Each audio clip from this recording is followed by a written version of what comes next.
By Renaissans wil ons die pad van verkenning stap. Daar word uit vele filosofieë en wetenskaplike bronne geput. Ons besef dat elke individu sy of haar opvoeding en ervaring met hulle saamdra en as verwysingspunt gebruik wanneer hulle kommunikeer. Ons luister dus na mekaar en ag niemand se insigte as imperatief nie, maar eerder as aanvullend, met inagneming van waar hulle hul op hul reis bevind. Omdat Renaissans 'n familie van oop, denkende en eerlike reisigers is dit vir ons belangrik om gereeld met mekaar te praat. Ons skram nie daarvan weg om moeilike sake onder die loep te neem ten einde saam te groei nie. Ons verwag nie eenparigheid nie, maar streef na dialoog waarbinne respek, 'n oop gemoed en egtheid die weg baan tot nuwe moontlikhede.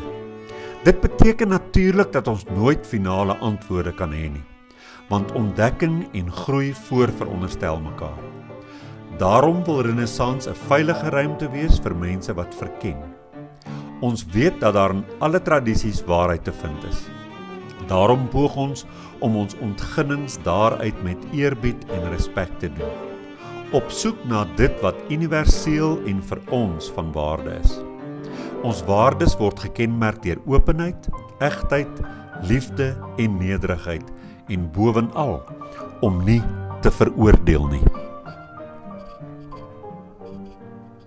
Renaissans bied 'n gemeenskap aan mense wat op soek is na ander wat die wêreld van spirituele verkenning met hulle kan deel.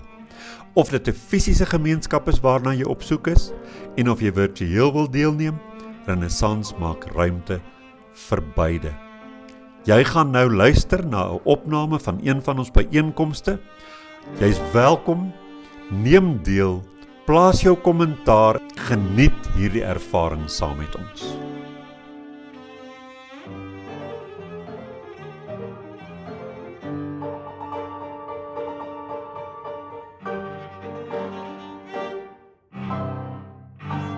Goeiedag vriende, ons wil julle herinner om Renaissans in gedagte te hou met jou finansiële beplanning. As jy Renaissans 'n vaste item op jou begroting kan maak, kan dit ons help om 'n konstante inkomste te genereer, waarmee ons baie beter kan beplan en vooruitdink. Jou bydrae word opreg waardeer.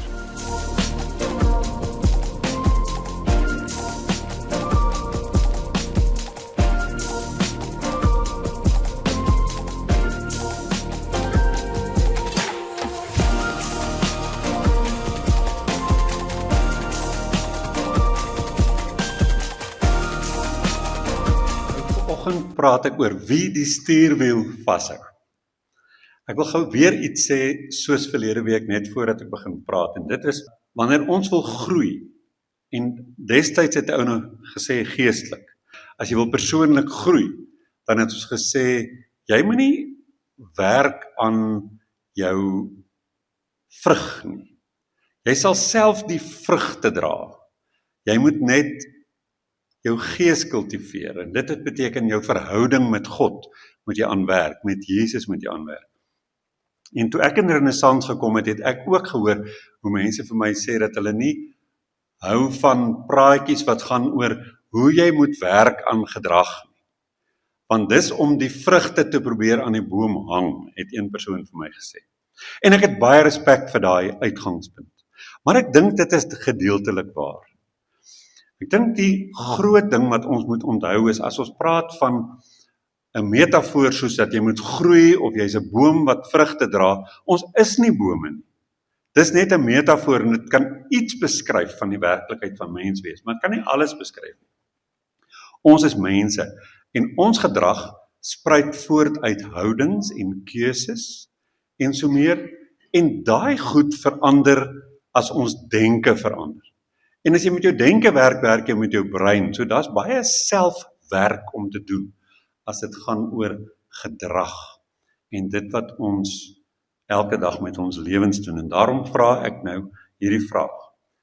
Wie hou die stuurwiel vas? En dit is 'n praatjie oor die ego en die kuns om innerlik vry te kan leef. Ek wonder hoeveel van julle ken hierdie ervaring. Jy ry huis toe na 'n hete gesprek met iemand en in jou kop begin jy weer daai gesprek voer. Maar hierdie keer wen jy. Al die slim goed wat jy moes gesê het, sê jy. En jy het al die perfekte antwoorde, jy het briljante teenargumente. En teen die tyd wat jy by die huis arriveer, het jy daai of argument glansryk gewen. Behalwe vir een klein probleempie, dit het nooit gebeur nie. Of hierdie ding gebeur in ons lewe. Iemand kyk jou vreemd aan, sê baie min, en die res van die dag dink jy, wat het hy bedoel? Is hy vieserig vir my? Het ek iets verkeerd gedoen?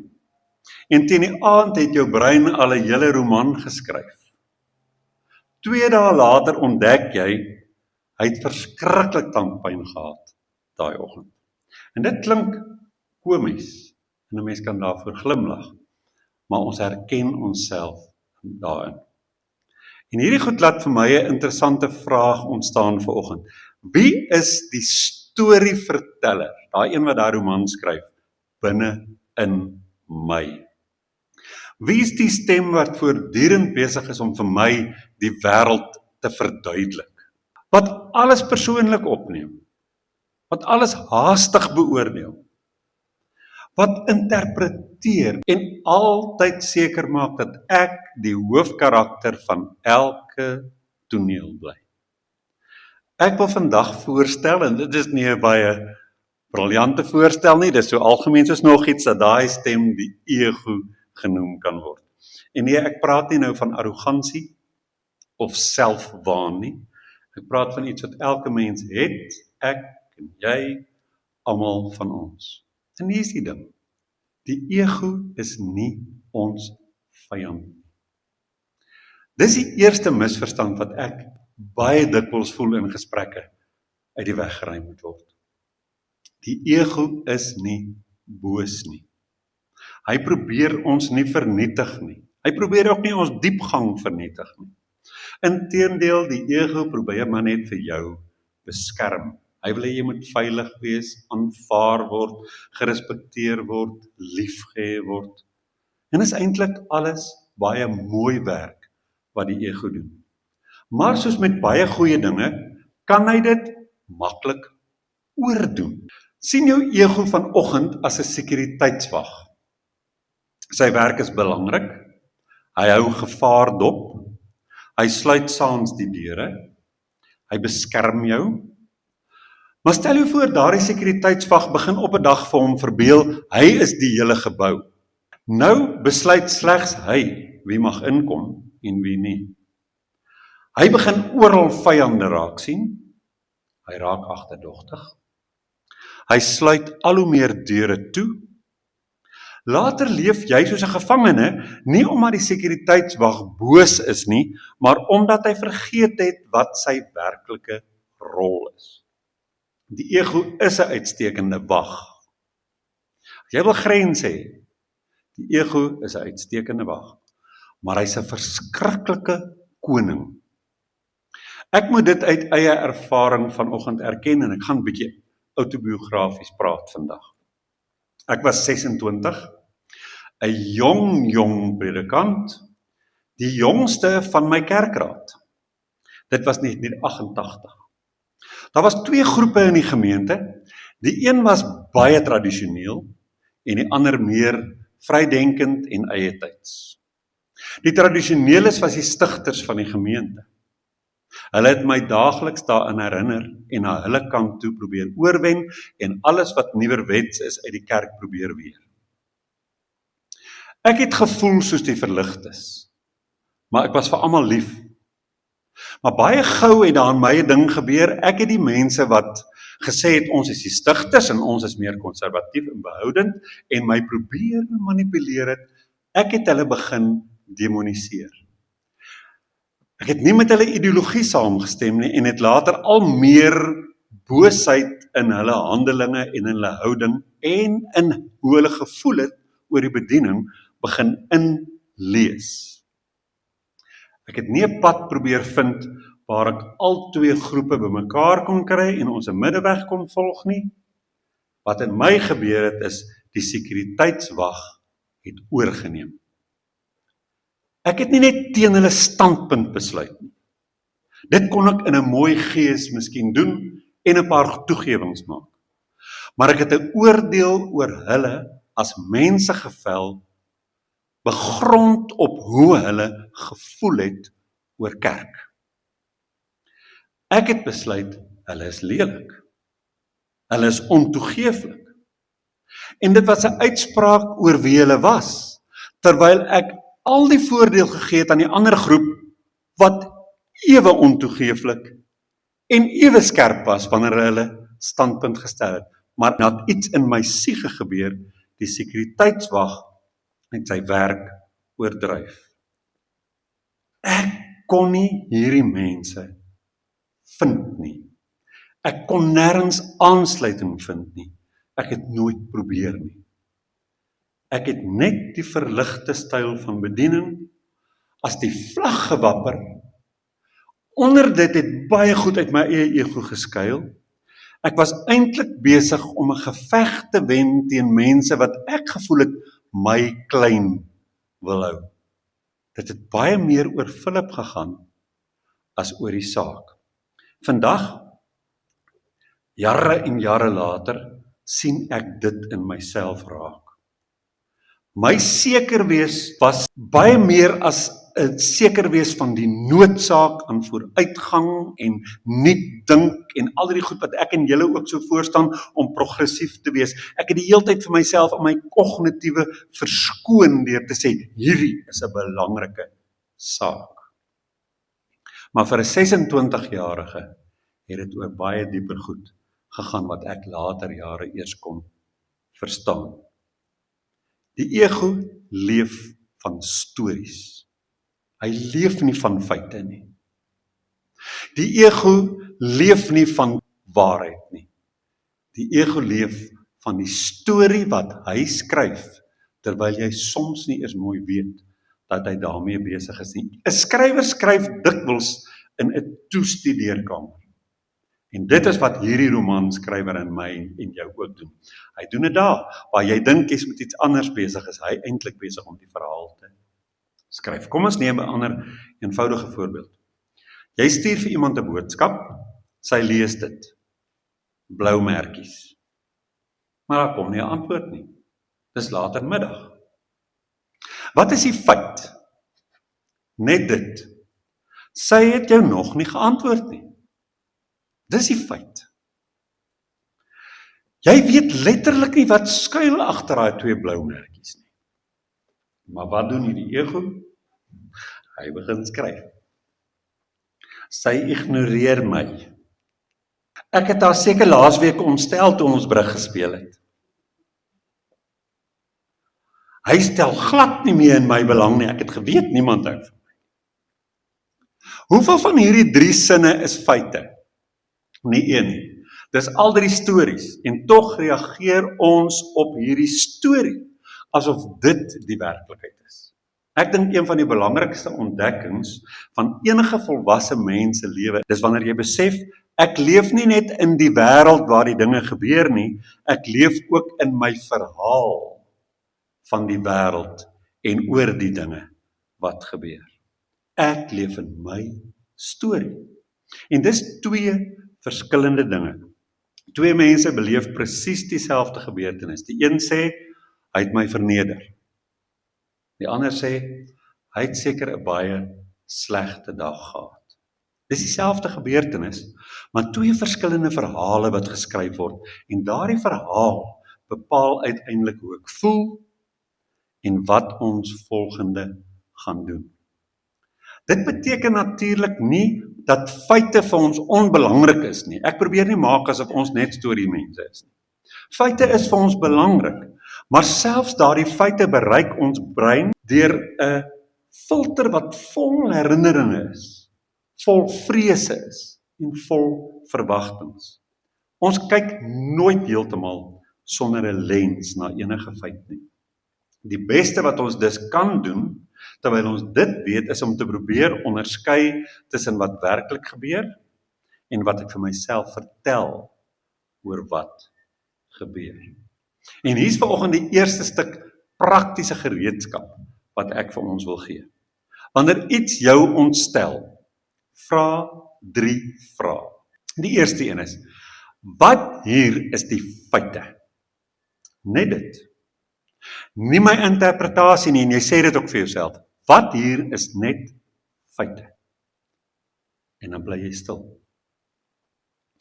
Dan vra jy vir jouself, watter storie vertel my ego nou vir my oor wat hier gebeur? Benewens die feite. En dan bly jy stil. Jy luister na daai storie wat jou ego vir jou vertel. Jy oordeel dit nie, jy bly stil. En dan derdens vra jy, is daar nog 'n verklaring moontlik? En dan gaan soek jy in kreatiwiteit vir ander verklarings daar. Dis al. Daai 3 vrae kan 'n hele klomp oorreaksies voorkom, want hulle skep iets waarvan die haastige ego nie baie hou nie. Ruimte. Ons het verlede week daaroor gepraat. Ruimte. Dis wanneer die ego bang raak. Dit is wanneer die sekuriteitswag ongeduldig raak. Ons het 'n klein hondjie Bixie. Hy is vir jou 'n klein waghondjie hoor. Hy hou na 8 jaar nog nie van ons werker nie. As hy aankom en jy wil met hom praat, kry jy nie gepraat nie, jy kan mekaar nie hoor nie, want Bixie wil hierdie man opvreet. Dan moet jy hom kalmeer. En as jy hom kalmeer het, dan kyk hy vir jou en die stertjie gaan en die tong is uit en hy's haastig want jy moet klaar kry met hierdie stilte. Hy wil hierdie man doodbyt. En dit is wat die ego doen, hy's haastig. En jy sê vir hom stadig sekuriteitswag, maar hy wil net een ding doen, vinnig optree, want gevaar is nie 'n ding waarmee jy tyd mors. Dis wanneer hy bang raak. Wanneer jy jou tyd wil neem, en hy wil hierdie saakie sommer vinnig afhandel. Die ego wil graag reg wees. En selfs wanneer ons weet ons was verkeerd, probeer ons dan nou dikwels nog steeds verduidelik waarom ons onverstaanbare redes verkeerd was. Ons sê maklik, ja, jy het 'n punt Piet, ek was dalk nie reg nie. Ons sal nie sommer sê, hoorie ek was verkeerd. Ons sê, ek was dalk nie heeltemal reg nie, maar jy weet, ek het nie geweet dat. Of jy het dit so gestel toe dit my laat misverstaan. Daai ja, maar is 'n baie menslike ding. Ek wil ons dit nie ontneem nie. Sal nooit jou sekuriteitswag van jou wegsteel nie. Dis baie menslik, maar soms is dit bloot die sekuriteitswag wat desperaat probeer om sy uniform aan te hou wanneer dit tyd word vir sy middagslaapie. Die ding is hier, wanneer ons verkeerd was, dan voel dit vir die ego, daar's fout met my. Daar's fout met my. Dit is hoekom ons kan sê, ek is jammer, ek was verkeerd nie. Die ego moet net leer om te kan sê, daar's niks fout met my nie. Ek het 'n fout gemaak. En vir my is dit 'n belangrike gedagte. As ek my ego moet stuur vir sy middagslaapie, omdat hy nou 'n bietjie te veel jag gemaak het op die gevaar daar buite, laat hom net vir 'n middagslaapie gaan, maar moet hom nie veroordeel nie, laat hom net rus, en laat hy rustig en kalm sê, ek het 'n fout gemaak. Dis vir my 'n belangrike gedagte, en ek gaan dit net sê, omdat ek daarby wil stilstaan vir 'n oomblik. Daar's niks met die ego verkeerd nie, dis hoe ons aan mekaar gesit is. Hy maak net foute. Hy misgis hom net baie dikwels. En ek dink trouens baie argumente gaan glad nie oor die onderwerpe waaroor ons dink dit gaan nie. 2 mense stry oor of 'n bord kos lekker smaak. Hulle stry eintlik glad nie oor smaak nie, dit gaan oor herinneringe en hoe jou ma gekook het. 'n Huwelikspaar stry oor geld. Maar dit gaan eintlik glad nie oor geld nie, dit gaan oor hulle gevoel van veiligheid. En daar kom dalk kinderjare in die gedagtes van swaar kry en armoede. Of hoër standaarde en weelde, waarby ons nie uit kan kom nie en ek wil graag hê ons moet. Iemand raak woedend wanneer sy politieke party gekritiseer word. Dit gaan selde net oor beleid. Dit gaan oor 'n identiteit. En ook later 'n groepsidentiteit. Iemand raak diep ontsteld wanneer sy geloof bevraagteken word. Want jy raak nie nou net aan leerstellings nie. En ek dink dis belangrik vir ons in Renaissance. Dit is baie eenvoudig. Dis nie asof dit nou 'n breinchirurg se brein vra nie, maar ek dink vir ons gemoedere in Renaissance is hierdie 'n belangrike ding om net weer te hoor. As ons mense se geloof bevraagteken, is ons nie net besig om aan hulle leerstellings te raak nie. Jy raak aan hulle ouers, jy raak aan hulle kinderjare, jy raak aan hulle hele gemeenskap, jy raak aan hulle begrip van die dood. En dan vra die ego nie meer, wat is waar nie. Hy vra, is ek veilig? Staan ek nog? Wat as ek hierdie ding wat ek altyd geglo het, nie meer kan glo nie? Jy werk met goed wat 'n bewe in iemand veroorsaak. En dis 'n belangrike kwessie, want wanneer ons dit in onsself kan begin raak sien, kan ons dit ook met deernis in ander mense raak sien. Jy moet dit eers in jouself raak sien, gaan eers na jou Achilleshiel toe. Dan kan jy na ander mense sin toe draai. Die mens wat homself verdedig nie net sy idees nie. Hy verdedig sy hele lewe. Ek het dit ook 2 keer ervaar. En op 2 heel verskillende maniere. Op 40 het ek na jare se wegsteek en uiteindelik 'n paar jaar se blaatante ontkenning, met ander woorde lees in hakkies leuns, wanneer mense in my gemeente my direkte vrae gevra het in Melville, het ek uiteindelik uit die kas geklim. Ek onthou wanneer die vrae gekom het, daai vrees so goed. Dit het vir my gevoel, ek gaan alles verloor, as ek nou die vraag eerlik antwoord. En ek het uiteindelik verloor. Ek het een van die jong pare in my gemeente verloor, omdat dit vir hulle onvergeeflik was, dat ek telkens, wanneer hulle my daaroor gevra het, vir hulle gejok het. Direk gejok het. Dit was vir my 'n duur les wat ek moes leer, want my gebrekkige vertroue in hulle vriendskap, want ons was na aan mekaar, het hulle geskok. Natuurlik wou my ego weer 'n storie skryf oor hulle wat dit ook mos maar kan verstaan en vergewe, en dis 'n ander deel van die verhaal wat 'n mens kan besoek as jy wil. Maar wat ek moes leer, in plaas om hulle die blame te gee, om na hulle storie toe te gaan, moes ek na my eie storie toe draai en ek moes myself vra, kan jy begin leer dat die waarheid soms vir mense so bedreigend is, dat hulle sal lieg? Kan jy sien dat die sekuriteitswag so ver sal gaan, dat hy die kamer van waarheid sal toesluit? Kan jy dit begin verstaan? En daai was 'n spieël vir my waarin ek moes kyk om te kon groei in my liefde vir waarheid en deursigtigheid. En hierdie is 'n bitter belangrike ding wat mense op 'n ander dag kan uitpak. Wanneer is waarheid gevaarlik in die verkeerde hande? Sê jy vir jou 96-jarige ouma al die goed wat in die familie verkeerd loop, dat sy daarvan wakker lê in die nag en haar arme liggaam wat reeds swaar kry net om in die jare te dra, moet nou nog hieraan ook dra? Dis vrae wat by mense opkom wat genuanceerd beantwoord moet word.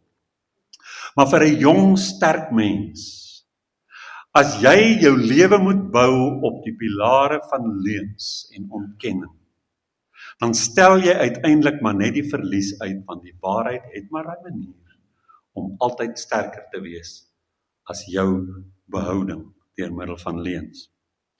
Maar genoeg het gebly, en ek kon 'n lewe bou, en selfs 'n nuwe gemeente, want ek het een enkele paar verloor.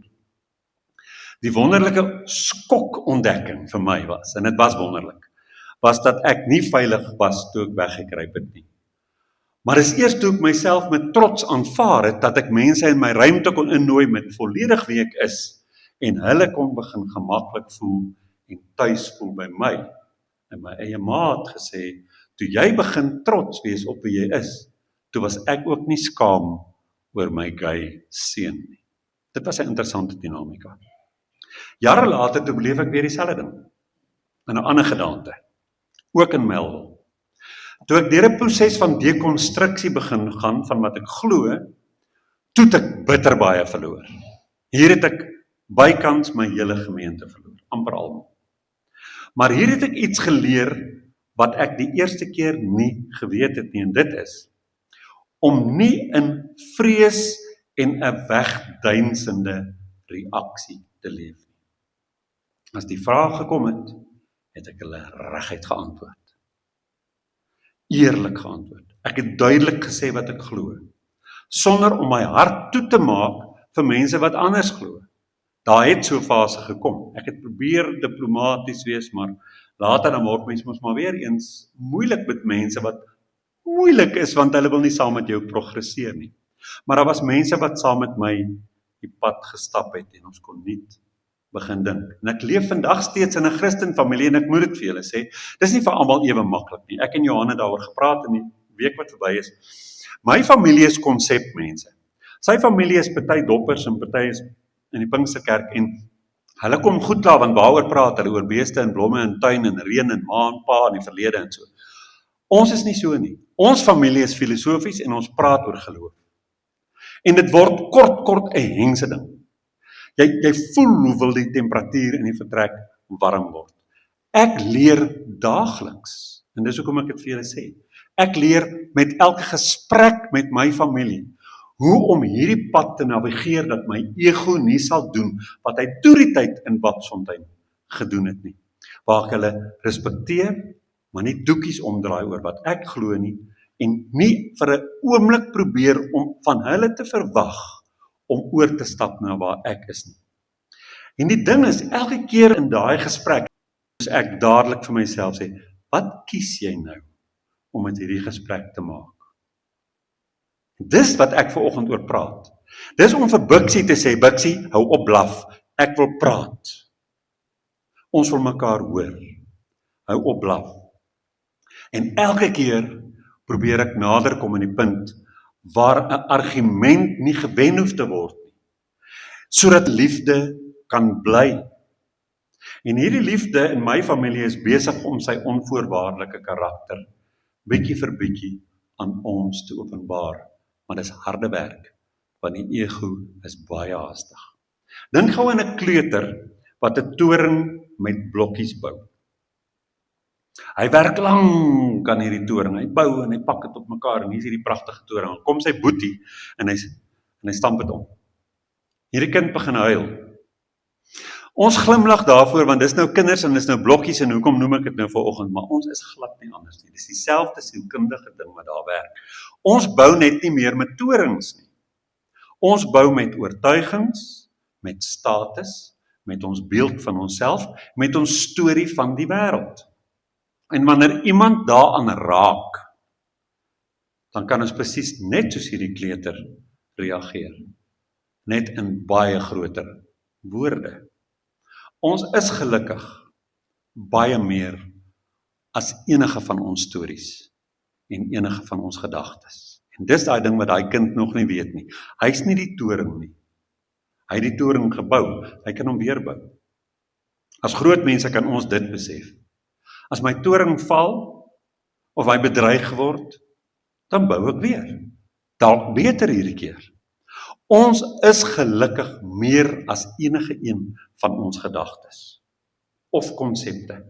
Hier is nog iets prakties. Probeer iets doen hierdie week. Gaan sit net vir 5 minute iewers doodstil en dan luister jy na jou eie gedagtes. Toe ek die eerste keer dit gehoor het, toe dink ek, maar ek weet mos wat ek dink.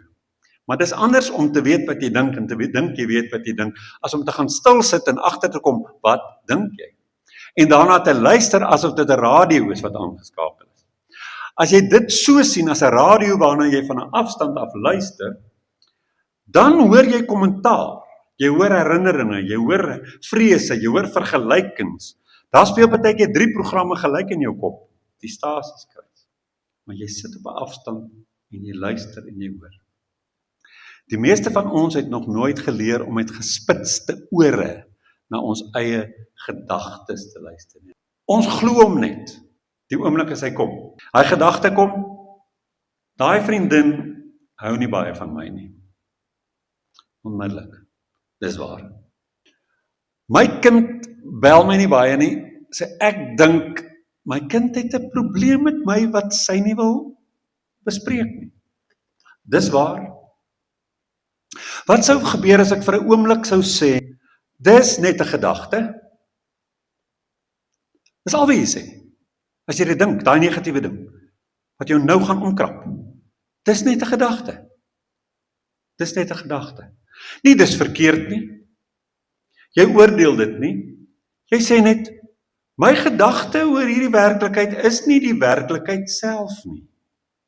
En die oomblik wanneer ek dit raak sien, weet ek, die werklikheid is daar buite, hierdie gedagte is hier, en die twee is nie dieselfde ding nie. En die oomblik wanneer ek dit raak sien, ontstaan daar 'n ruimte tussen my storie oor die storie en die werklikheid van die storie. Dink nou weer aan die motor waarin jy gery het na daai hete debat.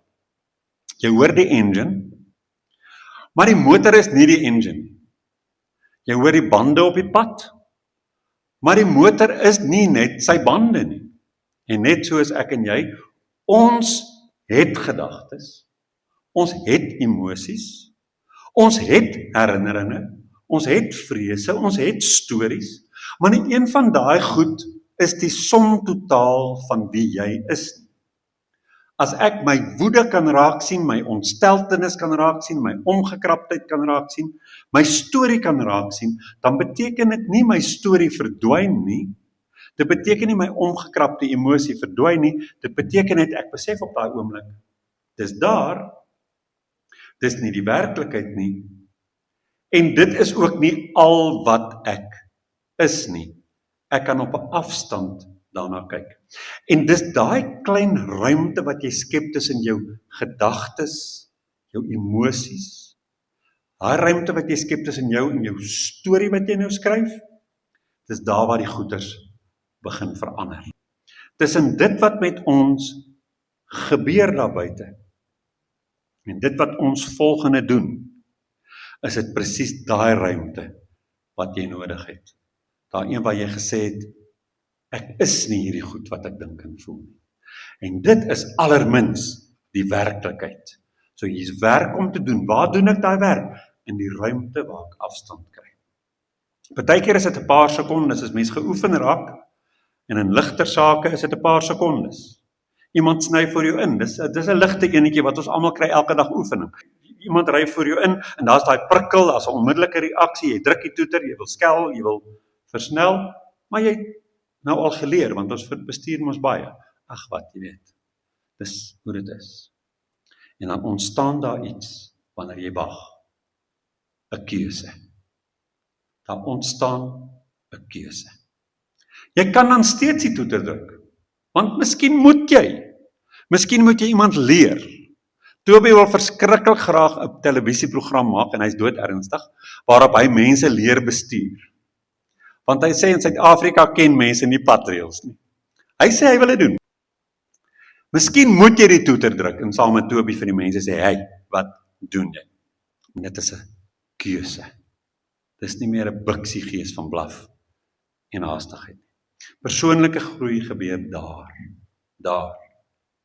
Nie wanneer jy nooit weer kwaad word nie, of nooit weer bang is of ontsteld raak, of ongelukkig raak oor vriende of kinders se optrede. Maar wanneer jy al hoe minder outomaties reageer. En hier's twee eenvoudige gewoontes wat ons ook kan help.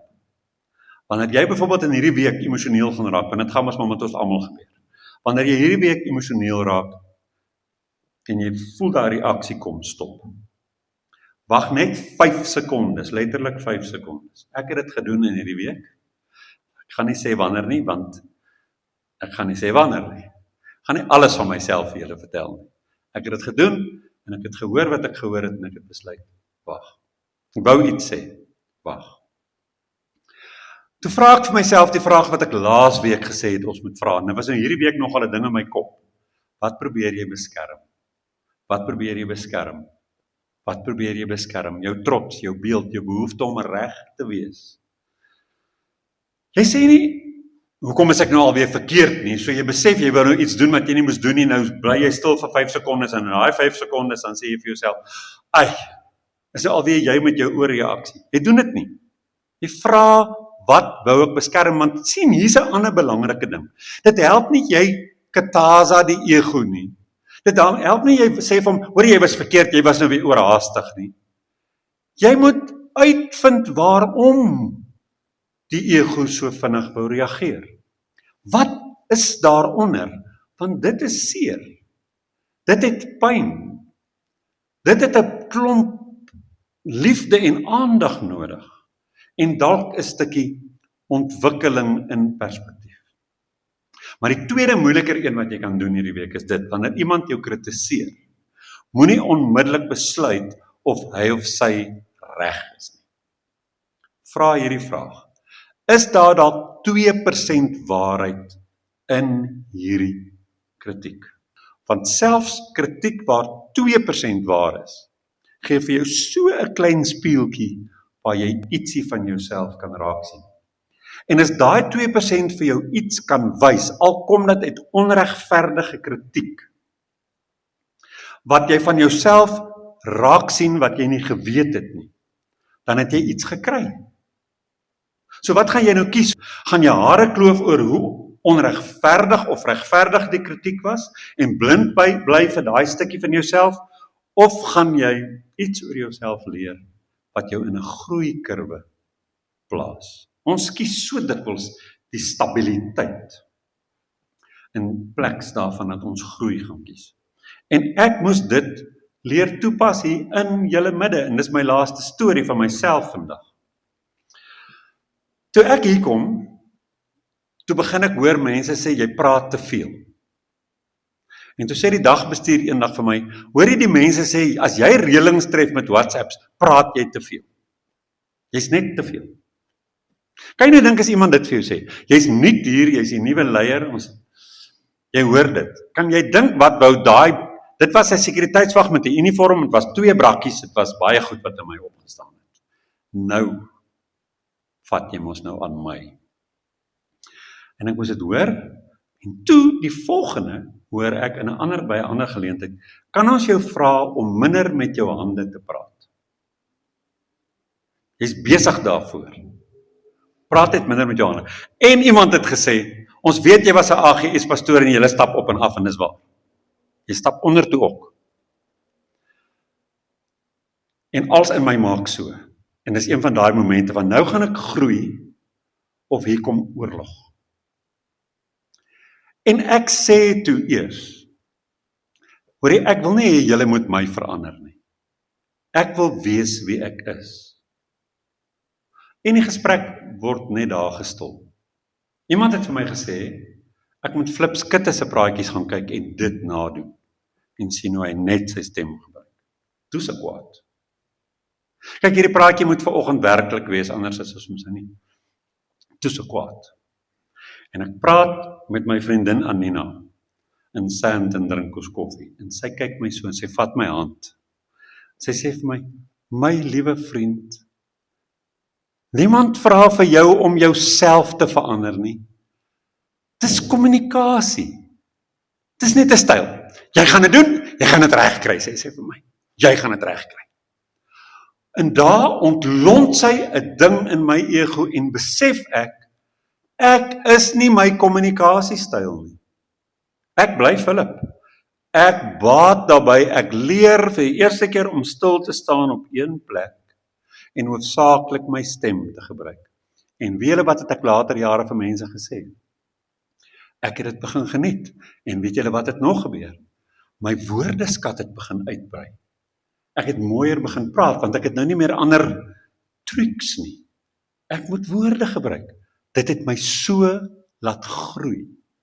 So laat groei. So nou sit ek vandag hier en ek sê, die sekuriteitswag wou 'n hele gebou verdedig. Hy het gedink, hulle wil hierdie hele gebou afbreek. Al wat hulle gesê het is, ons wil net 'n venstertjie was, dat ons beter kan sien, man. Dis al. En toe laat ek dit toe. En toe was ons die venstertjie. En toe's die wag rustig. Daai soort keuse vir nederigheid. Ek sukkel met dit. En ek weet julle ook. Julle is mos nou nie 'n ander spesies as ek. Ons sukkel met daai soort nederigheid. Maar dit maak 'n mens se lewe so lig, as jy daai nederigheid kies. En ek dink ons verstaan nederigheid heeltemal verkeerd. Niemand wil jou minder maak of jou vernietig wanneer jy so verneder voel. Nederigheid beteken nie om minder van jouself te dink. Dit is egoïsme. Wanneer iemand te veel van homself dink. Maar as jy genoeg van jouself dink, niemand wil dit van jou wegneem en van jou iemand maak wat jou kop laat hang. Maar daar's 'n ander ding. Egosentrisme. En jy hoor in die woord sentreer, wanneer jou lewe om jou sentreer. Al wat mense wil hê is jy moet net so 'n bietjie minder aan en oor jouself dink. Jou gedagtegang moet so 'n bietjie minder om jouself wentel. En daar's 'n groot verskil. Jy stap 'n vertrek in. Die ego vra, wat dink hulle van my? Lyk ek goed? Praat ek goed? Gaan ek vanaand aanvaar word? Gaan ek goed vaar? Dis die vraag wat jy vra. Want jou gedagtes sentreer om jou. Maar as jy so die vertrek instap en jy vra hierdie vraag, wie hierso het lekker geselskap en aandag nodig vandag? Wie het vriendelikheid van my nodig? Dan is dit dieselfde vertrek, dieselfde mense, maar is 'n heeltemal 'n ander manier van leef. Nie omdat jy jouself kleiner maak nie, jy kan nog steeds groot speel, maar jy maak ander mense in plaas van jouself die hoofkarakters van wat hier gebeur. En dis ironies, baie paradoksaal. 'n Mens se ego word juist stiller wanneer hy gehoor word. En hier is die paradoks. Ons eerste instink is dikwels om ongewenste emosies te wil wegdruk. Ek mag nie so voel nie. Ek behoort nie so jaloers te wees nie. Jy gaan nie daai jaloesie oorkom nie. Daai fyngevoeligheid oorkom nie. Dink aan 'n bang kind. As jy vir 'n bang kind sê, hou op man, daar's niks om voor bang te wees nie. Word hy minder bang? Nee. Maar as jy langs hom gaan sit en vir hom sê, ek sien jy's bang, dan gebeur daar iets anders. Ons kan dieselfde met onsself doen. Ons kan sê, ek kan sien jy voel nou, jy wil reg wees. Ek kan sien jy voel nou verwerp. Nie jy's belaglik nie, of jy's alweer kinderagtig nie. Ag, ek is seker kinderagtig nie. Daai goedjies wat jy vir jou vriende vertel. Ek was nou die dag so en so en so en voel jy bietjie skaam in jou darme brein en nou besef jy moes seker nie so optree nie. Dan gaan ons so ver soos om te sê, ek moes seker nie so ooreageer het nie. Dan wil ek sê, stop. Waarom het jy? Moet dit nie oordeel nie. Ons almal weet jy moes nie. Dis nie nuus nie. Waarom het jy? Dit gaan die nuus wees. Die nuus wat jy nodig het. Ons emosies verloor hulle mag. Hulle verdwyn nie. Hulle verloor hulle mag wanneer ons na hulle luister, maar op afstand en nie meer met hulle vereenselwig nie, en na jouself kan kyk en jouself terapie kan gee, vir jouself kan sê, maar jyne is dit wat vir jou hier aangaan. Ai man. Praat met jouself. Ai man. Dis sleg. Maar daai afstand wat jy skep beteken, jy is nie meer daai emosie nie. En daai afstand beteken, jy is rustig genoeg om daarna te kyk, en nou kan jy besluit, wat jy daarmee wil doen. En dis die doel van persoonlike groei. Dis nie om ons emosies uit te roei nie, om die ego dood te maak nie. Dis om, soos 'n goeie ouer sal met 'n bang kind gaan sit en deur 'n donker huis stap en een vir een lig aanskakel, dit met jou emosies te doen. Gaan besoek elkeen van daai kamers en skakel die lig aan. En dan sien jy, dit is alles dikwels net skadies teen die mure van jou geskiedenis waarmee jy hier deel. En dit bring my by die bevrydendste ontdekking van almal in volwassenheid. Ek speel uiteindelik en enige onaangename ding wat ek ervaar, nie die hoofrol nie. Die wêreld is nie uit om my dop te hou en te kritiseer nie. Mense is eintlik maar besig met hulle eie lewens. Daai ding wat jou die bangste maak in jou verhoudings, as jy nou dink aan 'n verhouding wat bedreig word op hierdie oomblik, as 'n verhouding in jou lewe wat wankel, dit sukkel. Dis moeilik en jy het soveel emosies en jy dink heeltyd oor jouself in daai verhouding, jouself, en daai monsters word groot en jou vrees vir wat in hierdie verhouding gebeur word al hoe groter. Dit maak nou nie saak wat dit is nie, en ek praat nou oor goed wat jy nou kan visualiseer.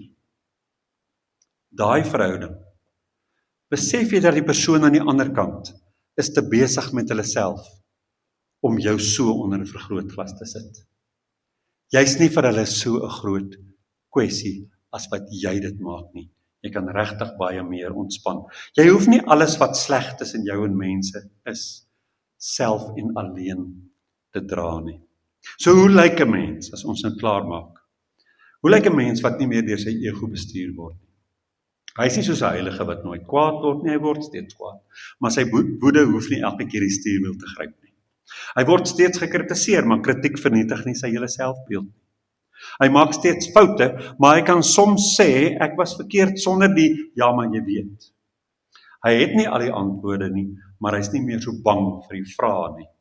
Hy kan met iemand verskil, sonder om van daardie mens 'n vyand te maak. En ek dink dis emosionele volwassenheid. Nie volmaaktheid nie, net daai ruimte. Daai ruimte tussen dit wat gebeur en dit wat ek doen. Hier is vir julle 5 klein gewoontetjies om hierdie week te oefen. Die een is, iets gebeur hierdie week wat kom. Wag 5 sekondes. Nie om wat jy voel te onderdruk nie. Net om nie onmiddellik die stuurwiel vir daai gevoel te gee nie. Wag 5 sekondes. Dit word 'n 5 sekonde reël vir enige reaksie. Die tweede een is, skei die feit daar van die storie. Vra vir jouself, wat oor wat hier aangaan weet ek vir 'n feit? Dan los jy dit. Wat weet ek? En dan vra jy vir jouself, wat vertel my ego nou vir my oor hierdie feite? En dan los jy dit. En wanneer jy gekonfronteer word, probeer altyd eers verstaan, voor jy verduidelik. Jy wil jouself verduidelik. Bly stil, wag 5 sekondes, vra nog 'n vraag. Jy wil weet, en klaar dit uit. Nuuskierigheid maak deure oop, waar verdediging altyd die deur en die ander persoon se ore en hart vir jou sal toeklap. As iemand jou konfronteer, wil hulle hê jy moet verander. Dit beteken nie hulle is reg nie, maar jy kan hulle halfpad ontmoet deur nuuskierig te wees oor wat pla jou en waarom wil jy hê moet ek verander. Vierdens, sê soms ek weet nie. Jou wêreld gaan nie in mekaar val as jy nie weet nie, en jou identiteit sal nie verdwyn nie. Laaste ene. Doen iets in hierdie week, elke week, waarvoor niemand jou gaan bewonder nie. Niemand gaan dit weet nie. Jy doen dit nie vir erkenning nie, want dis verbasend hoe stil die ego kan raak, wanneer niemand vir hom hande klap nie. Ek wil afsluit waar ons begin het, met daai gesprek in die motor, wat jy op die pad huis toe uiteindelik gewen het. Jy gaan dit weer eendag doen. Ek gaan dit ook weer eendag doen. Ons gaan weer gesprekke in ons koppe voer. Ons gaan weer iets persoonlik opneem wat nooit oor ons gegaan het nie. Ons gaan weer verdedigend raak. Ons gaan weer bang raak. Die doel met vandag was nie om dit alles te laat verdwyn nie, want dit sal nie. Die doel was baie eenvoudiger. Dat jy die volgende keer, wanneer jy daai stem hoor praat, net vroeër na hom sal luister. Op 'n afstand. Dat jou doen en sy praat nie terselfdertyd gebeur nie. As hy stem praat, luister vroeër na hom. Doen later. En miskien sal jy dan kan glimlag en sê, hier is my ou sekuriteitswag alweer. Jy sê dit nie met veroordeling nie, jy sê dit met deernis, want jou ego probeer jou beskerm.